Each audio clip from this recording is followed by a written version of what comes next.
Hi students, so today we'll be beginning with a new chapter known as units and measurement.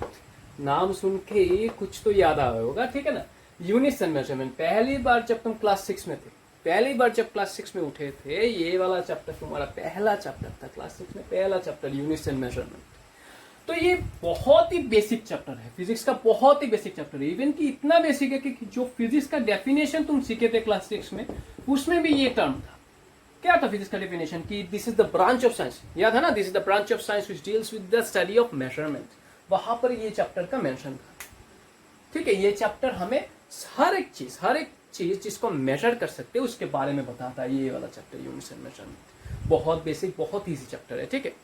तो चलो इसको शुरू करते हैं, देखते हैं कितना बेसिक है और कितना प्रॉब्लम सॉल्व कर सकते हैं इसका, ठीक है। एक चीज याद रखना है, जितना बेसिक हो, मतलब ये इतना बेसिक है लेकिन फिर भी तुम्हारा बड़ा बड़ा प्रॉब्लम जो है जेईई का, इससे बहुत इजीली सॉल्व हो जाता है। सिखाते हैं कैसे, ठीक है। अभी शुरू करते हैं, चलो। तो पहले ये यूनिट्स के बारे में बात कर लेते हैं। यूनिट्स ये क्या है? तो यूनिट्स समझने के लिए तुमको समझना होगा कि फिजिकल क्वांटिटी क्या है। फिजिकल क्वांटिटी क्या है तुमको ये समझना होगा। तो ये जो फिजिकल क्वांटिटी है, इसका मतलब है जो कोई भी चीज जिसको तुम मेजर कर सकते हो, जो कोई भी डायरेक्टली या इनडायरेक्टली जिसको भी तुम मेजर कर सकते हो, उसको हम फिजिकल क्वांटिटी बोल देते हैं। जैसे सुबह को उठ के जब ब्रश करोगे, कितना पेस्ट ले रहे हो, वो भी एक फिजिकल क्वांटिटी हो गया, कितना ले रहे हो, ठीक है। जब तुम बाजार जाओगे या फिर मार्केट में जाओगे, कितना चिकन खरीदोगे, कितना फ्रूट्स, कितना वेजिटेबल्स खरीदोगे, वो भी एक फिजिकल क्वांटिटी होगा, उसको मेजर कर सकते हैं ना। बीम बैलेंस या फिर फिजिकल बैलेंस है, वो हम मेजर कर लेते हैं। इवन कि तुम्हारा जो बालों का डायमीटर है, वो भी हम मेजर कर सकते हैं। समझ में आया? कोई रोप का डायमीटर हो गया, कितना बज रहा है, टाइम, वो भी एक फिजिकल क्वांटिटी है। करंट कितना जा रहा है, चार्ज कितना जा रहा है, वो भी एक फिजिकल क्वांटिटी हो गया। तुम्हारा वेलोसिटी, जो बाइक चलाते हो, कितना वेलोसिटी या कितना स्पीड से चला रहे हो, कितना डिस्टेंस कवर कर रहे हो, कितना एक्सीलरेशन दे रहे हो, सब कुछ फिजिकल क्वांटिटी में आएगा। जिसको भी हम मेजर कर सकते हैं वो हमारा फिजिकल क्वांटिटी हो जाता है, ठीक है। तो फिजिकल क्वांटिटी का डेफिनेशन क्या है? Anything that we can measure, जिसको भी हम मेजर करेंगे उसको हम फिजिकल क्वांटिटी बोल देते हैं। जैसे कि मैंने एक एग्जांपल लिया, समझ लो कि सुबह को तुम उठे और मार्केट पे गए, तुमने चिकन खरीदने का डिसाइड किया, ठीक है। अभी तुम जाके क्या बोलोगे कि भैया मुझे थोड़ा सा चिकन दे दो, लेकिन वो तुमको बोलेगा भैया ऐसा नहीं होगा, तुमको मेंशन करना होगा कितना चिकन तुम्हें चाहिए। जैसे कि तुमने मेंशन किया कि मुझको 1 किलो चिकन चाहिए, 1 केजी चिकन चाहिए। तो ये जो पर्टिकुलर वैल्यू, पूरा जो पर्टिकुलर वैल्यू है, ये पूरा रिप्रेजेंट करता है one of the physical quantity को। कौन सा वाला फिजिकल क्वांटिटी? मास। ऐसे बहुत सारे फिजिकल क्वांटिटी हो जाएंगे, लेकिन ये वाला रिप्रेजेंट कर रहा है सिर्फ मास को। अभी देखो, ये जो मैंने रिप्रेजेंट किया ये फिजिकल क्वांटिटी को, मास एक फिजिकल क्वांटिटी है, ये जो रिप्रेजेंट कर रहा हूं, इसमें क्या क्या है? पहले देखो, मैंने 1 लिखा है, या फिर समझ लो आज तुम्हारे घर में बहुत लोग आने वाले हैं, तो तुम 10 किलो ले रहे हो। तो ये जो पर्टिकुलर वैल्यू मैंने पहले जो दिखाया, ये जो पर्टिकुलर वैल्यू है, इसको हम बोलते हैं मैग्नीट्यूड। समझा रहा हो क्या है इसे? ये जो पर्टिकुलर वैल्यू है, इसको हम बोलते हैं मैग्नीट्यूड। और दूसरा वाला जो वैल्यू है, ये वाला वैल्यू, इसको हम बोलते हैं यूनिट, ठीक है। एक है मैग्नीट्यूड, एक है यूनिट, एक है मैग्नीट्यूड, एक है यूनिट, दोनों मिलके एक पर्टिकुलर फिजिकल क्वांटिटी को डिनोट कर रहा है यहाँ पे, ठीक है। तो अभी आ जाओ, ये मैग्नीट्यूड क्या है, जल्दी जल्दी करना है हमको, ठीक है। टाइम वेस्ट नहीं करना है, कभी भी टाइम वेस्ट मत करो। Time is very valuable, physical quantity है लेकिन बहुत वैल्यूएबल है, सबसे ज्यादा वैल्यूएबल है, ठीक है। तो ये मैग्नीट्यूड क्या है? तो तुम जब मैग्नीट्यूड के बारे में बात करोगे, मैग्नीट्यूड मतलब ये जो फिजिकल, तुमने जो यूनिट लिखा है ना, जो यूनिट लिखा है, इसका कितना टाइम्स तुमको चाहिए, मैग्नीट्यूड वही डिनोट कर रहा है। यहाँ पे मैग्नीट्यूड डिनोट कर रहा है कि कितना times, how much times of physical quantity actually you are mentioning और यू आर रिक्वायरिंग। समझ में आया? जैसे कि 1 kilo, 1 KG, this is the basic, ये होता है एकदम बेसिक। अभी जब तुम 10 किलो को रिप्रेजेंट करोगे, उसका मतलब है 10 into 1 किलो। समझ में आया? मतलब कि 10 टाइम्स ऑफ 1 केजी तुमको चाहिए। समझ में आया? तो मैग्नीट्यूड रिप्रेजेंट करता है कितना times of a particular basic unit you want. समझ में आया? अभी आ जाओ यूनिट पे, बहुत इजी। यूनिट मतलब जब तुम मास को रिप्रेजेंट करोगे तो केजी यूज करोगे। अगर मैंने बोला कि कितना बज रहा है, क्या बोलोगे कि 12 kg बज रहा है, ऐसा बोलोगे क्या? ये क्या टाइम को रिप्रेजेंट करेगा? करेगा कि नहीं? कभी नहीं करेगा, ठीक है ना। 12 kg कभी भी टाइम को रिप्रेजेंट नहीं करेगा, क्योंकि टाइम का यूनिट हमको पता है वो आवर्स या सेकंड या मिनट पे है। समझ में आया? तो जो कोई भी फिजिकल क्वांटिटी को अगर रिप्रेजेंट करेंगे तो उसका एक डिफरेंट वैल्यू होगा जो उसको रिप्रेजेंट करेगा। वो वैल्यू को हम लोग यूनिट बोलते हैं। समझ में आया? That value is known as the unit of that physical quantity. एक यूनिट को दूसरे फिजिकल क्वांटिटी में कभी भी नहीं यूज कर सकते। तो इसी के लिए अभी हम यूनिट्स को डिटेल्स में पढ़ेंगे। अच्छा, before studying about the units, अभी जान लो कि फिजिकल क्वांटिटी जो है वो कितने टाइप्स का होता है। ये जो फिजिकल क्वांटिटी है वो कितने टाइप्स का होता है? तो बेसिकली अगर देखने जाओगे तो दो टाइप के होते हैं, एक है फंडामेंटल, एक है डिराइव्ड। बहुत इजी है, फंडामेंटल और डिराइव्ड बहुत इजी है। तो फंडामेंटल, इसको ये पर्टिकुलर वैल्यू क्या है? जैसे कि जब भी तुम वर्ड्स सीखोगे, जब तुम नर्सरी में थे ये वर्ड्स सीख रहे थे, तो पहले बार तुम जब स्कूल में गए थे तो पहली बार क्या सीख रहा था? ABCD 1 2 3 4, वो होता है बेसिक्स। समझ में आया? वो बेसिक होता है, उससे छोटा और कोई नहीं होता है। वही वो जो पर्टिकुलर ABCD है उसी से वर्ड्स बनते हैं। Similarly fundamentals are the basic physical quantity. Basic, जो एकदम बेसिक है, जैसे कि तुम्हारा मास हो गया, एकदम बेसिक है। तुम मास को और कोई फिजिकल क्वांटिटी से रिप्रेजेंट नहीं कर सकते, मास को मास से ही रिप्रेजेंट करना होगा। समझ में आया? फिर मास हो गया, तुम्हारा लेंथ हो गया, फिर तुम्हारा टाइम हो गया, सब बेसिक में आ जाते हैं, ठीक है। फिर तुम्हारा हो गया है चार्ज, ठीक है। फिर जैसे कि मान लो अमाउंट ऑफ सब्सटेंस हो गया, अमाउंट ऑफ सब्सटेंस, ठीक है। जैसे कि मान लो तुम्हारा लाइट इंटेंसिटी हो गया, उसको भी हम और कोई भी फिजिकल क्वांटिटी से मेजर नहीं कर सकते, तो लाइट इंटेंसिटी ही बोलते हैं उसको, ठीक है। जैसे कि मान लो तुम्हारा एंगल हो गया, फिर और भी है सॉलिड एंगल हो गया, वो भी होता है एक फिजिकल क्वांटिटी, ठीक है। तो वो सब फंडामेंटल्स में आ जाते हैं। फंडामेंटल्स मतलब इससे छोटा और कोई नहीं है, मतलब इसको तुम तोड़ नहीं सकते, मास को तुम तोड़ के और किसी से भी लिख नहीं सकते। अगर ये कंफ्यूजिंग लग रहा है तो इधर देखो डिराइव, इसको समझने से ये वाला समझ में आ जाएगा। तो डिराइव क्या होता है? जैसे कि एक एग्जांपल लेता हूं, जैसे कि वेलोसिटी, जैसे कि वेलोसिटी को हम लोग क्या लिख सकते हैं कि डिस्टेंस डिवाइडेड बाय टाइम लिख सकते हैं ना।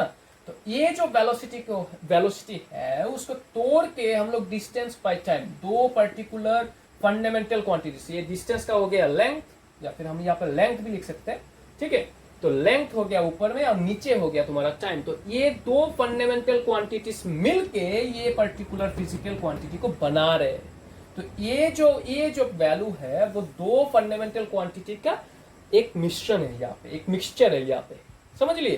तो ये जो फंडामेंटल क्वांटिटी है वो डिराइव में चला जाता है। डिराइव मतलब अगर दो तीन फिजिकल क्वांटिटी को मल्टीप्लाई या प्रोडक्ट करके अगर तुम कोई से भी फॉर्मूला डिराइव करोगे उसको हम बोल देते हैं डिराइव्ड यूनिट्स में, सॉरी डिराइव्ड क्वांटिटीज में। अभी यही क्वांटिटी को कैसे हम यूनिट में रिप्रेजेंट करेंगे वो वाला हमको सीखना है, वो बहुत इंपॉर्टेंट है, ठीक है। तो देखो फंडामेंटल क्वांटिटी जब तुम बोलोगे, फंडामेंटल क्वांटिटीज 9 तरीके का होता है, बेसिक 9 तरीके का होता है। तो फंडामेंटल क्वांटिटी, चलो अभी शुरू करते हैं। जैसे कि फंडामेंटल क्वांटिटीज में ये वाला लिख लेना, अभी जो लिख रहा हो नोट कर लेना ये वाला। इससे पहले आता है मास, सबको पता है। फिर आता है क्या? मास के बाद लेंथ, फिर आ जाता है तुम्हारा टाइम, फिर आ जाता है तुम्हारा amount of substance,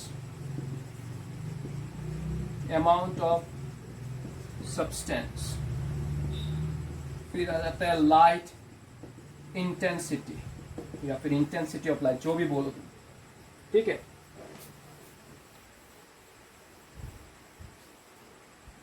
light intensity, फिर तुम्हारा आ रहा है एंगल, फिर आ रहा है सॉलिड एंगल।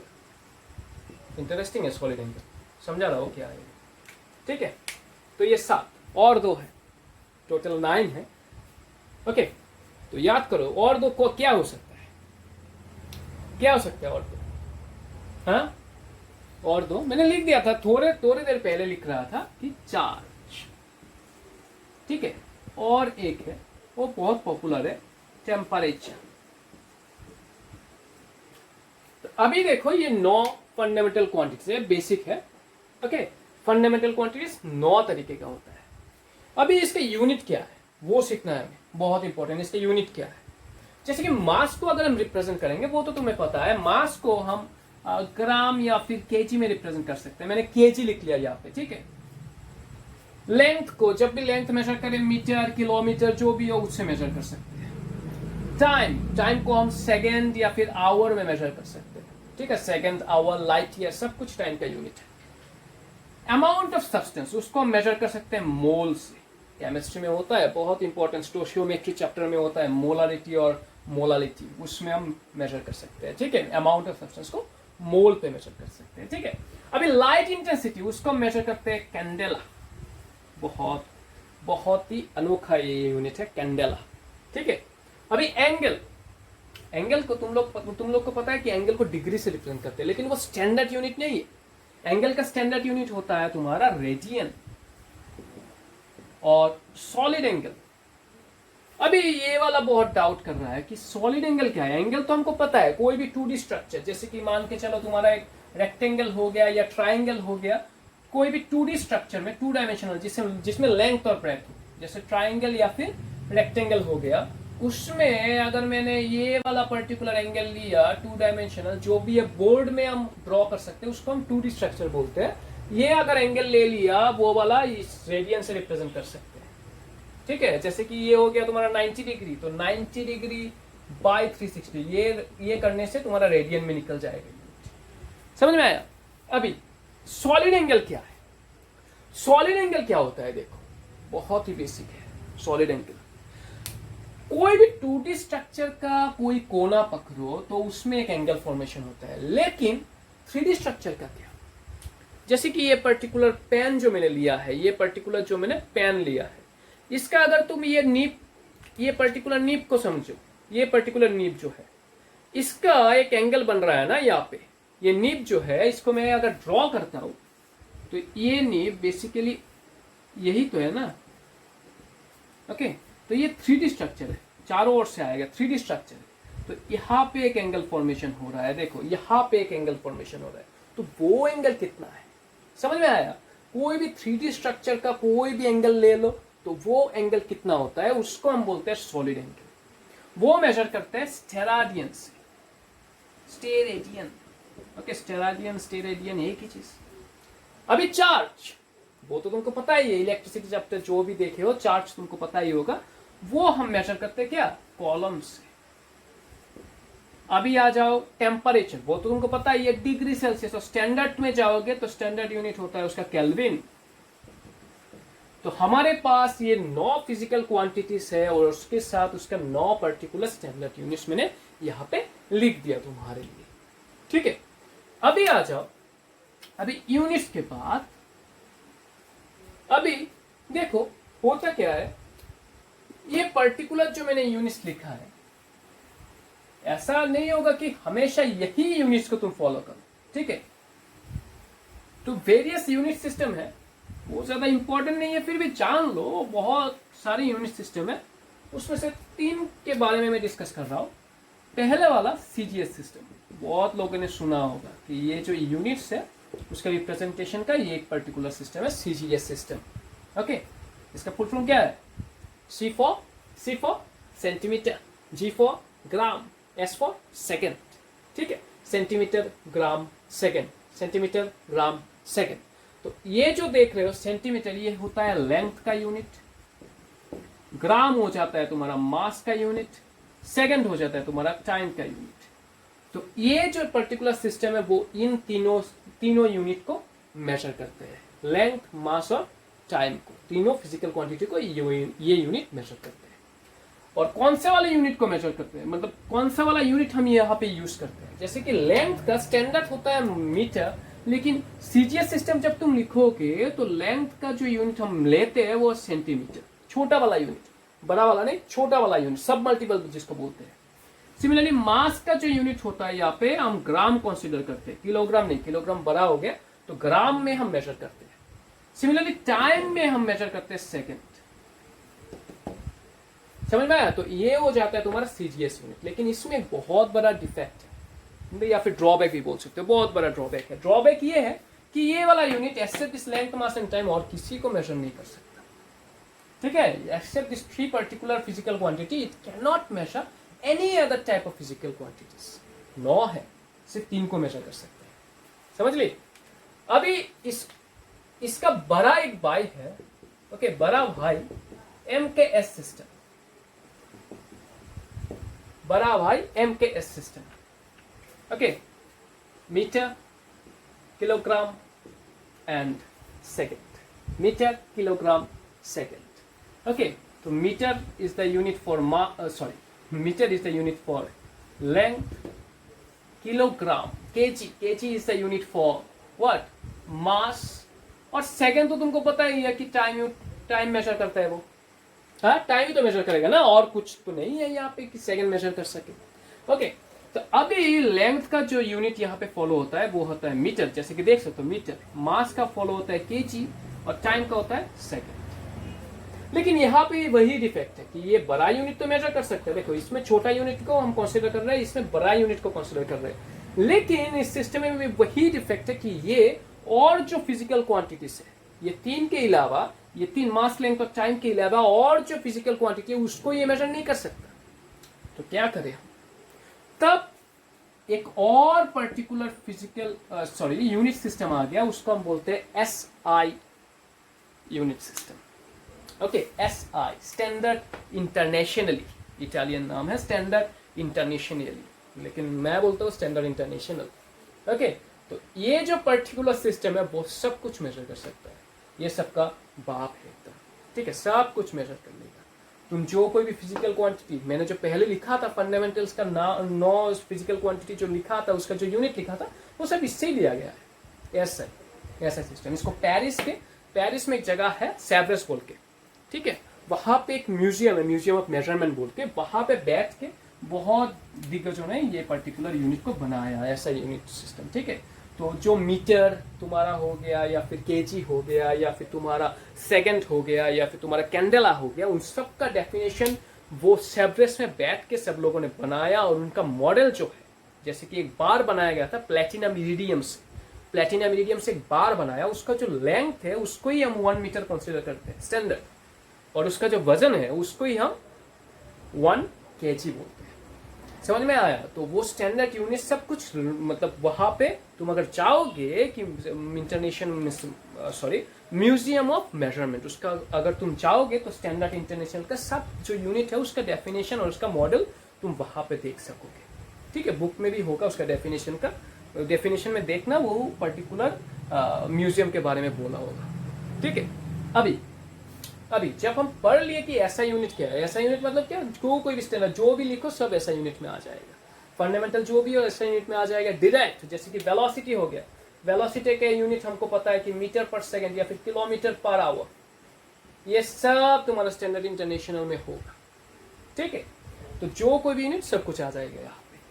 अभी आफ्टर दिस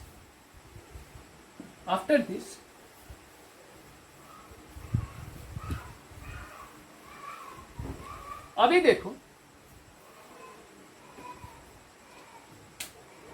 अभी हम डिस्कस करेंगे ये जो यूनिट्स है, इसमें बहुत एक इंपॉर्टेंट पार्ट है डायमेंशन। ये XYZ का डायमेंशन नहीं है, यहाँ पर जो डायमेंशन है वो मीन करते हैं कि कोई भी यूनिट को ले लो, उसको उसका जो फंडामेंटल क्वांटिटीज है उसका कितना पावर या फिर कितना ऑर्डर में तुम लिख सकते हो। जैसे कि एग्जांपल लेता हूं, जैसे कि तुम्हारा फोर्स हो गया।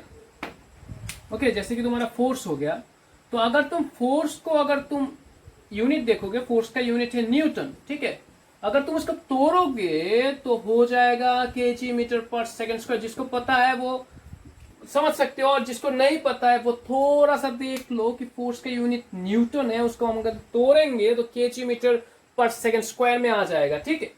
तो अभी ये जो पर्टिकुलर केजी है वो रिप्रेजेंट कर रहा है तुम्हारे मास को, ये जो मीटर है वो रिप्रेजेंट कर रहा है तुम्हारे लेंथ को, और ये जो सेकंड है वो रिप्रेजेंट कर रहा है तुम्हारे टाइम को। तो तीन पर्टिकुलर फिजिकल क्वांटिटी मिलके ये पर्टिकुलर फोर्स को बना रहे हैं, समझ में आया। ये तीन पर्टिकुलर फिजिकल क्वांटिटी मिलके तुम्हारा एक पर्टिकुलर डिराइव्ड फिजिकल क्वांटिटी को बना रहा है, समझ में आया।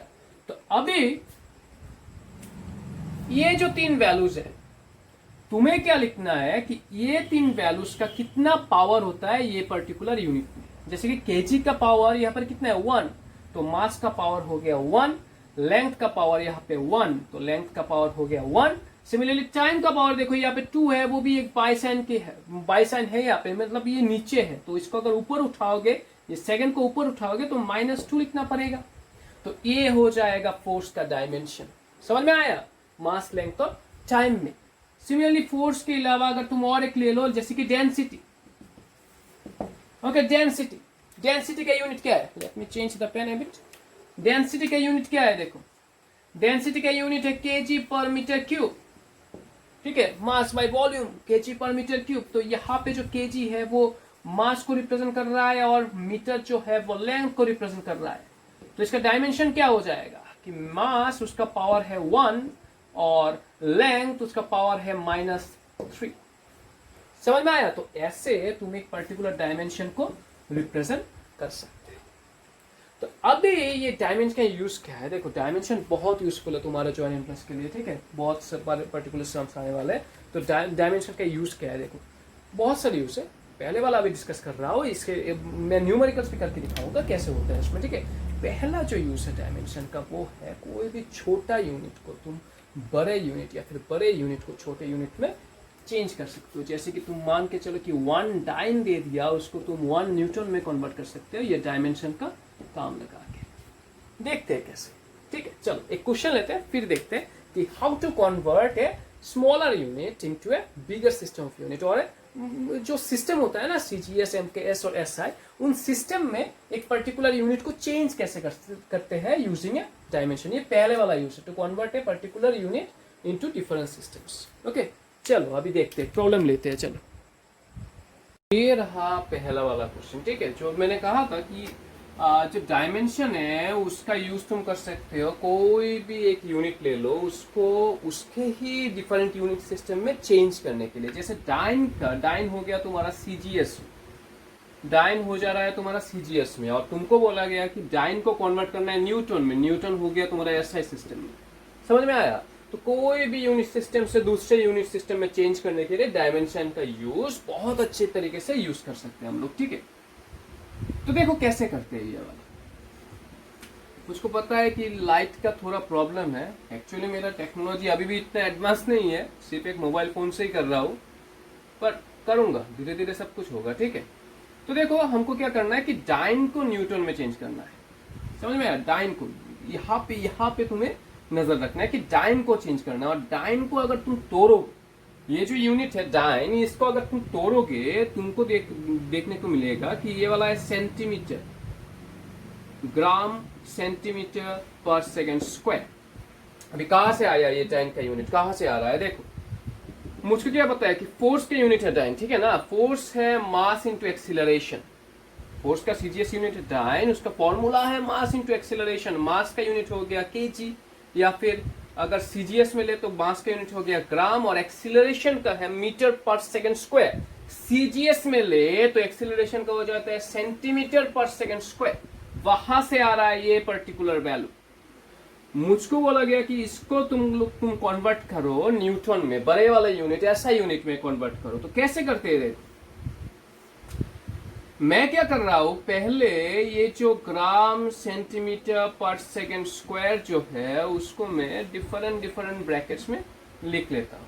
मैंने पहले ही बोला था ये जो ग्राम जो भी यूनिट है, यूनिट मतलब क्या, 1 वैल्यू है, उसका मैग्नीट्यूड 1 होता है, और तुम जो मैग्नीट्यूड दे देते हो that means how much times of that particular values you are wanting. समझ में आया, हाउ मच टाइम्स, ये मैग्नीट्यूड है, how much times of that particular value you are wanting. तो अभी देखो मुझको चेंज करना है इसको बड़े वाले यूनिट पे, तो जिस जहां कहीं भी चेंज करो, ठीक है, जिसमें भी चेंज करने के लिए बोला गया हो उसको तुमको रखना है डिनोमिनेटर में। जैसे 1 ग्राम को चेंज करना है केजी में, तो उसको रख देना है डिनोमिनेटर में। सेंटीमीटर को चेंज करना है, उसका ऐसा यूनिट है मीटर। सेकंड का ऐसा यूनिट सेकंड ही होता है, वो चेंज नहीं होता है। अभी देखो, हमको क्या पता है कि ये जो 1 केजी है, सॉरी, हमें क्या पता है ये जो 1 ग्राम है उसको अगर केजी में कन्वर्ट करे तो कितना आएगा। देखो, हमको पता है कि 1 KG equal to 10 to the power 3 gram, पता है ना, 1 केजी इक्वल टू 1000 या 10 टू द पावर 3 ग्राम।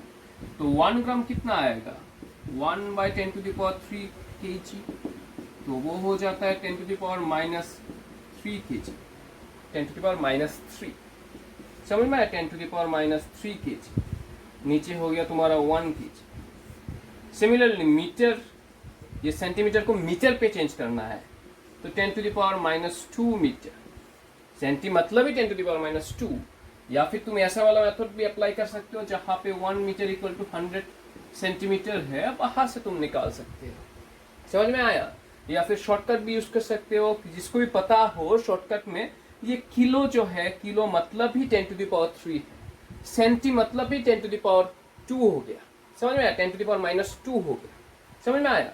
अभी ये सेकंड तो चेंज नहीं होगा, जैसा है वैसा रहेगा।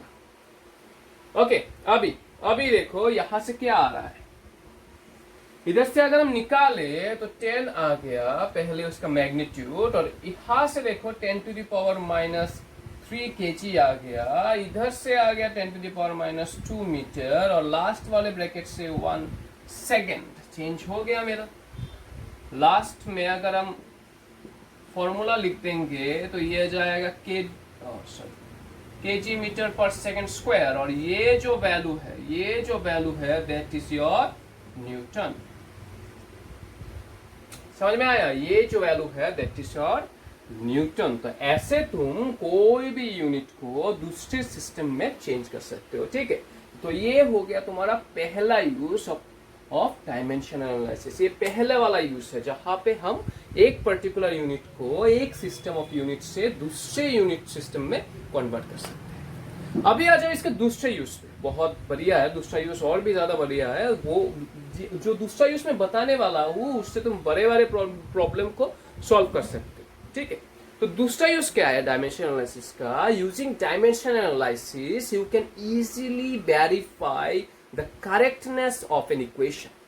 कोई भी इक्वेशन दिया जाए तुम्हारे पास, तुम उसका करेक्टनेस या जेन्युइननेस चेक कर सकते हो कि वो इक्वेशन ठीक है कि नहीं। ये जो पर्टिकुलर मेथड में बात अभी जो बताने वाला हूँ, याद रखना वो जॉइंट में बहुत बार आ चुका है कि तुम एक इक्वेशन दे देगा, वो एग्जाम में एक इक्वेशन दे देगा, तुमको बताना है कि उस इक्वेशन, ये जो इक्वेशन दिया है वो वैलिड है कि नहीं। समझ में आया। तो क्वेश्चन देखो, बाद में ये समझेंगे हम, ठीक है। तो ये वाला तुम कॉपी कर लो, नेक्स्ट क्वेश्चन अभी आ रहा है, ये वाला कॉपी कर लो पहले। ये वाला पहला यूज था, अभी दूसरा वाला यूज दिखाएंगे हम, ठीक है। तो देखो सेकंड जो यूज है वो वाला है to check the correctness of a physical relation, या फिर इक्वेशन भी बोल सकते हैं। कोई सा भी एक इक्वेशन दे दे, फिजिकल क्वांटिटी के बीच में कोई सा भी एक इक्वेशन दे दे फिजिक्स में, अगर तुम्हें बोला जाए कि कंसिस्टेंसी चेक करो इसका, या फिर ये इक्वेशन वैलिड है कि नहीं वो देखो, तो उसमें हम डायमेंशनल एनालिसिस का यूज बहुत अच्छी तरीके से कर सकते हैं, ठीक है। तो चलो देखते हैं कैसे यूज करते हैं। यूज देखने से पता चलेगा कैसे हम करते हैं ये वाला चीज, ठीक है। ये सेकंड यूज है डायमेंशनल एनालिसिस का, ये बहुत इंपॉर्टेंट है। देखो अभी इक्वेशन क्या है, देखो पहले इक्वेशन में बोला गया है कि v इक्वल्स टू √2gm/r, इसको हमें चेक करना है, ठीक है। ये इक्वेशन वैलिड है कि नहीं वो वाला हमें चेक करना है। तो कैसे करें, तो ये चीज करने के लिए बहुत इजी है, तुम सिर्फ इसका डायमेंशन लिख लो। हर एक फिजिकल क्वांटिटी जो यहाँ पर प्रेजेंट है उसका डायमेंशन पहले लिख लो, और तुम देखो कि लेफ्ट हैंड साइड और राइट हैंड साइड में इक्वलिटी आता है कि नहीं। बस that's it, you have to do that much, understood. जैसे कि हो गया यहाँ पे वेलोसिटी का यूनिट अगर चेक करो, वेलोसिटी का यूनिट हो गया मीटर पर सेकंड, या फिर इसका डायमेंशन क्या होगा, मीटर है, लेंथ का यूनिट सेकंड, t⁻⁻1 हो जाएगा, ठीक है। तो LT⁻⁻1। अभी यहाँ पे रूट ओवर कांस्टेंट को नहीं लाना है, कांस्टेंट को नहीं लाना है। मैं थोड़ी देर बाद बताऊंगा ये जो कांस्टेंट होता है डायमेंशनल कांस्टेंट होता है, डायमेंशनलेस कांस्टेंट भी होता है, वो थोड़ी देर बाद बताऊंगा। अभी देखना है कि ये जो 2 3 4 ABCD जो भी आएगा उसको हमको नहीं लाना है, ये सब डायमेंशनलेस कांस्टेंट में आता है। ओके, ये सब डायमेंशनलेस कांस्टेंट में आता है, इसका डायमेंशन नहीं है, सिर्फ कांस्टेंट वैल्यू है, अल्फाबेट या फिर तुम नंबर भी बोल सकते हो, ठीक है, नंबर है। लेकिन ये जी जो है, जी कैपिटल जी, ये है dimensional constant. G is a dimensional constant. ये जो हम कांस्टेंट बोलते हैं ना, अच्छा मैं अभी बता देता हूँ, ये जो हम कांस्टेंट बोलते हैं, कांस्टेंट जो एक इक्वेशन में अगर प्रोपोर्शनलिटी को रिप्लेस कर दे, कोई सा भी इक्वेशन हो जहां पर तुम प्रोपोर्शनल को रिप्लेस करोगे वहां पर एक कांस्टेंट लाना पड़ता है। तो कांस्टेंट दो तरीके के होते हैं, एक है डायमेंशनलेस कांस्टेंट जिसका सिर्फ वैल्यू होता है, जैसे कि ये 2 जिसका वैल्यू होता है बट कोई डायमेंशन नहीं होता, जैसे कि 2 हो गया, 3 हो गया, 4 हो गया, ABCD लेटर हो गया, वो सब चीजों में क्या उसका वैल्यू होता है लेकिन उसका कोई डायमेंशन नहीं होता। और जो डायमेंशनल कांस्टेंट है, जैसे जी कैपिटल जी हो गया, अल्फा हो गया, तुम्हारा बीटा, गामा, वो सब हो जाएगा, या फिर कप्पा, ठीक है, कप्पा हो सकता है, Boltzmann constant, Stefan Boltzmann constant जिसको बोलते हैं, ठीक है, वो सब चीज जो होता है वो डायमेंशनल कांस्टेंट होते हैं, वहां पे वैल्यू भी होता है और उसका डायमेंशन भी हम निकाल सकते हैं। कैसे देखो, ये जो जी है, ये जैसे कि मान के चलो ये कैपिटल जी जो है वो क्या है एक्चुअली, वो जी होता है क्या, यूनिवर्सल ग्रेविटेशनल कांस्टेंट जिसको बोलते हैं, यूनिवर्सल ग्रेविटेशनल कांस्टेंट, ये कैपिटल जी को बोलते हैं, ठीक है। तो ये आता कहां से, देखो हम लोग क्या पता है कि फोर्स F जो ग्रेविटेशन में है, force F equal to capital G m1 m2 by r square, capital G m1 m2 by r square. Okay, ये फोर्स ऑफ ग्रेविटी, ये क्लास 10 में पहली बार तुमको मिला था, ठीक है। ओके, अगर समझ में नहीं आया तो जब मैं ये चैप्टर करूंगा तो देख लेना ये फॉर्मूला कैसे आता है, ठीक है। अभी देखो इसका डायमेंशन हमें निकालना है, जैसे कि ये फोर्स जो है उसका डायमेंशन होता है न्यूटन, न्यूटन को तोड़ने से kg मीटर पर सेकंड स्क्वायर आ जाएगा, ठीक है। मैं इसको ऐसे लिख रहा हूँ, एलिमिनेट करने में इजी होगा, kg मीटर पर सेकंड स्क्वायर। जी का हमें डायमेंशन निकालना है, मीटर और मास और मास दोनों का है kg और kg, divided by radius, radius का होता है मीटर स्क्वायर। समझ गए।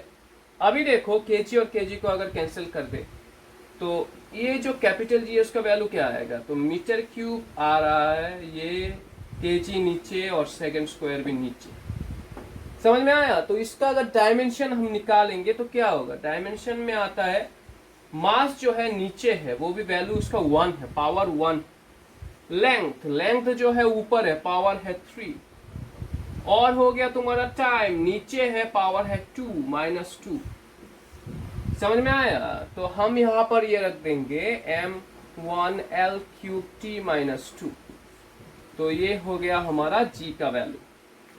ओके, अभी आओ ये मास पे, जी के बाद आता है ये मास, कैपिटल M जो मास को डिनोट करता है, मास का यूनिट हो जाता है kg, kg मतलब क्या, मास तो मास ही रहेगा, हाँ फंडामेंटल है, मास तो मास ही रहेगा।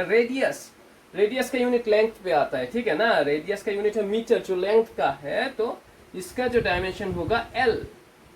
अभी अगर हम एलिमिनेट करेंगे इसमें, देखो एलिमिनेट अगर करना है तो कैसे करेंगे, अच्छा सॉरी m⁻⁻1 होगा यहाँ पे, ठीक है, -1 होगा। अभी अगर एलिमिनेट करेंगे तो कैसे करेंगे, देखो L और L³ से अगर एक पावर हटा दे तो यहाँ पर 2 बचेगा। सिमिलरली m⁻+1 है और m⁻⁻1 है, इसको भी हम एलिमिनेट कर सकते हैं, ठीक है। तो लास्ट में जो बचेगा वो रहेगा √L² t-2। अभी √, का काम क्या है, स्क्वायर को हटा देना, ठीक है, स्क्वायर को हटा देता है, ये √, हर एक स्क्वायर को हटा देता है, तो यहाँ पर रह जाएगा ये वाला वैल्यू और इधर पे रह जाए, पहले से था ये वाला वैल्यू, तो हो गया ना इक्वल। जब भी ये डायमेंशन इक्वल हो जाए तो तुम बोल सकते हो कि ये जो इक्वेशन है इसका कंसिस्टेंसी प्रूफ हो जाता है, ये जेन्युइन है इक्वेशन, समझ में आया? ऐसा क्वेश्चन बहुत बार आया जॉइंट में, ठीक है। नेक्स्ट डे को मैं करूंगा इसके ऊपर बहुत सारा प्रॉब्लम भी करूंगा, कैसा कैसा प्रॉब्लम आता है जॉइंट में वो वाला करूंगा। आज सिर्फ एग्जांपल देखो, ठीक है, एग्जांपल देखो, समझो क्या बोला गया है कि क्या कर सकते हैं डायमेंशन एनालिसिस में, ठीक है। तो ये रहा तुम्हारा दूसरा use, to check the correctness of physical relation.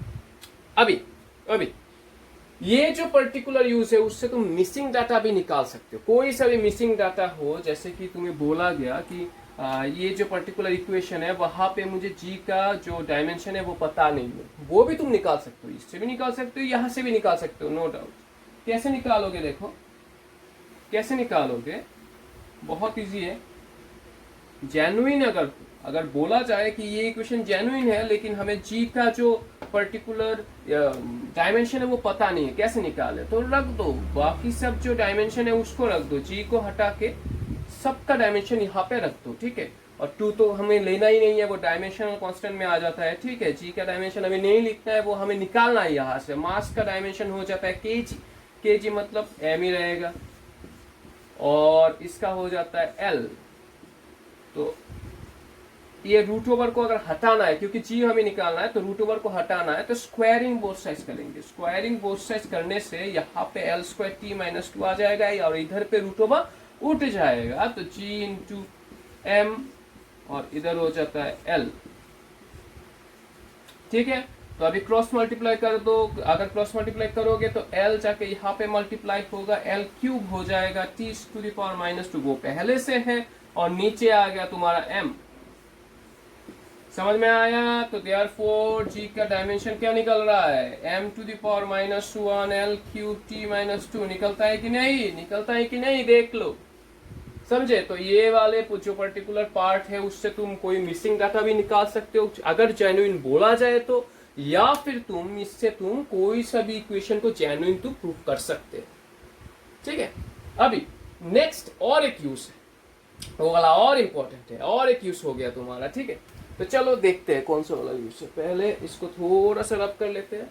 देखो, the third most important use of dimension analysis क्या है, इसमें क्या बोला गया? देखो, to derive the relationship between different physical quantity. बहुत सारे डिफरेंट फिजिकल क्वांटिटी के बीच में कोई रिलेशनशिप निकालना हो तो डायमेंशन एनालिसिस का यूज कर सकते हैं। देखो एक्चुअली होता क्या है, बहुत बार तुम्हें एक फॉर्मूला का जो क्वांटिटी जो फिजिकल, जैसे फोर्स हो गया, मास हो गया, तुम्हारा लेंथ हो गया, तो तुमको याद रहता है कि फोर्स है, उस फॉर्मूला में फोर्स है, मास है, फ्रीक्वेंसी है, लेकिन वो फॉर्मूला एक्चुअली क्या है, इक्वेशन एक्चुअली क्या है, वो तुम्हें याद नहीं रहता है।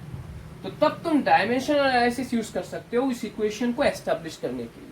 और ये वाला जो पर्टिकुलर प्रॉपर्टी है वो भी बहुत इंपॉर्टेंट है जॉइंट के लिए। जॉइंट में ये वाला पार्ट से भी बहुत सारे क्वेश्चन आते हैं। जैसे कि तुम्हें अगर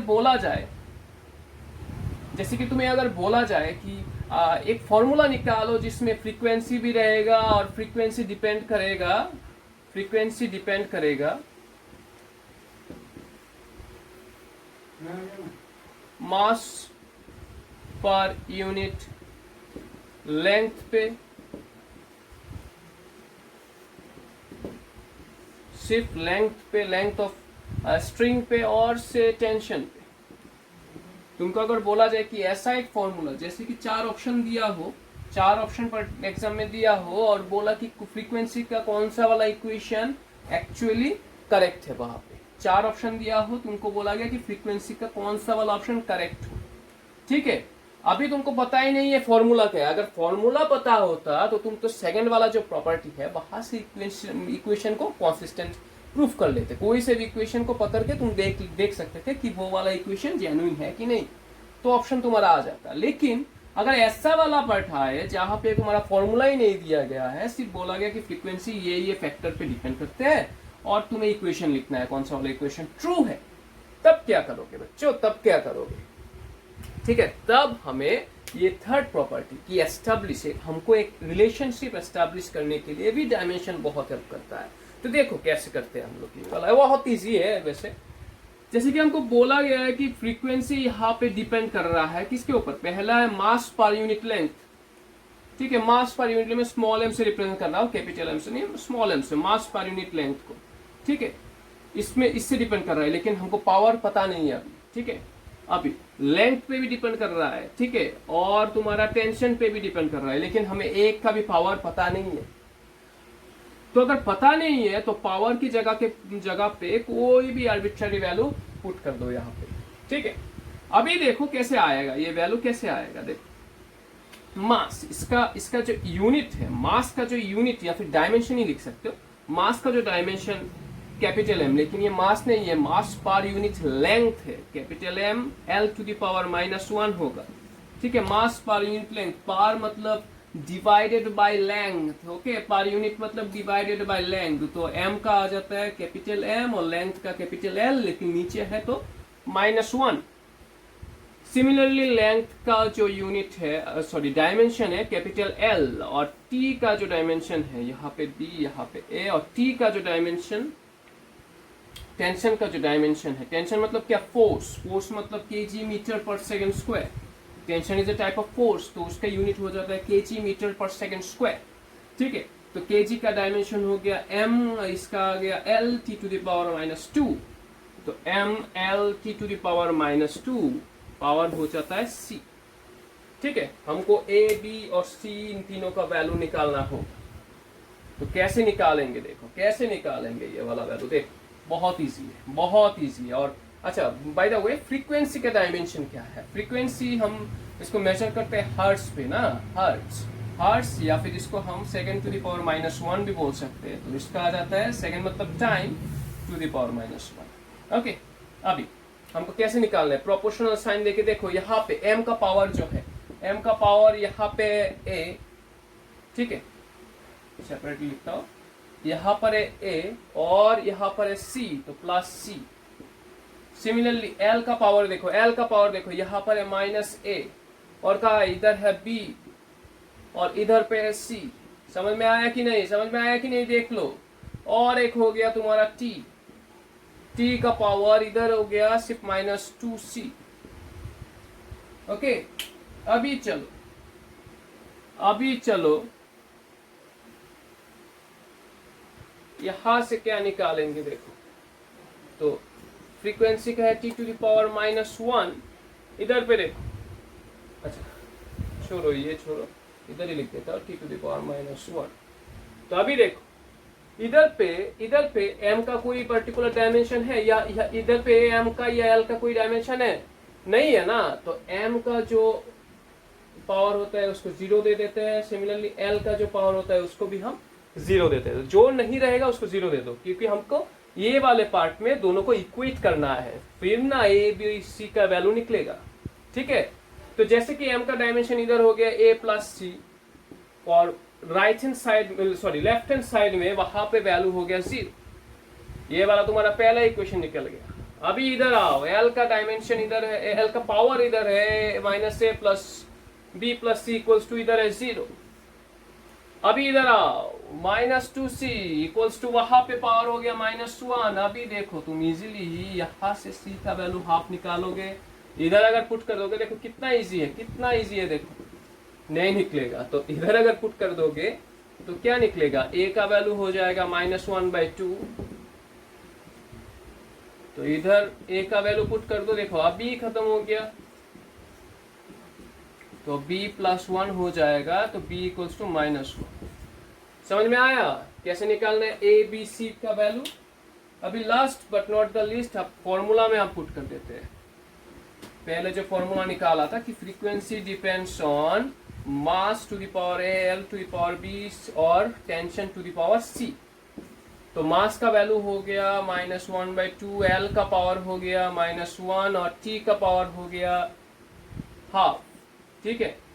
तो इधर से अगर हम फॉर्मूला निकालेंगे तो l ये जो तो है t/m, इस दोनों का पावर है हाफ, -हाफ है इसलिए नीचे ले गया, इंटू 1/l, ठीक है। तो फ्रीक्वेंसी इस प्रोपोर्शनल से को हटा दो, तो कोई सा भी एक कांस्टेंट ला दो, ठीक है, कोई सा भी कोई constant k into 1/l, k/l भी लिख सकते हैं, √t/m। तो ये निकलता है तुम्हारा फॉर्मूला यहाँ पे, तो ऑप्शन में देखो कौन सा वाला ऐसा फॉर्मूला है, सिर्फ कांस्टेंट का वैल्यू तुम्हें जानना होगा, ठीक है। ये डायमेंशनल कांस्टेंट है या डायमेंशनलेस कांस्टेंट है। अगर डायमेंशनलेस हो तो देखो 2 पाई 3 पाई जो भी रहे उसके मुताबिक तुम ये काम कर सकते हो, ठीक है। तो नेक्स्ट डे को हम और एक मतलब और बहुत सारा प्रॉब्लम देखेंगे जो जॉइंट में आ रहा है, बहुत सालों से जॉइंट में जैसा पैटर्न फॉलो कर रहा है। ये सिर्फ एक एग्जांपल था कैसे तुम डायमेंशनल एनालिसिस को यूज कर सकते हो वेरियस पर्टिकुलर पर्पस के लिए। ये बहुत बेसिक चैप्टर, बहुत बेसिक है, मैं बोल रहा हूँ यूनिट्स एंड मेजरमेंट चैप्टर बहुत बेसिक है, लेकिन यूज बहुत बढ़िया है उसका।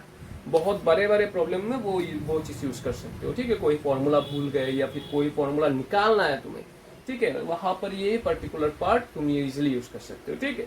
तो नेक्स्ट डे को हम इस चैप्टर में कौन सा वाले प्रॉब्लम्स आते हैं जेईई और नीट में, प्रीवियसली कौन से वाले प्रॉब्लम आए थे, वो वाला पार्ट हम लोग थोड़ा सा करेंगे, ठीक है। Till then stay studying and stay focused. Okay, thank you.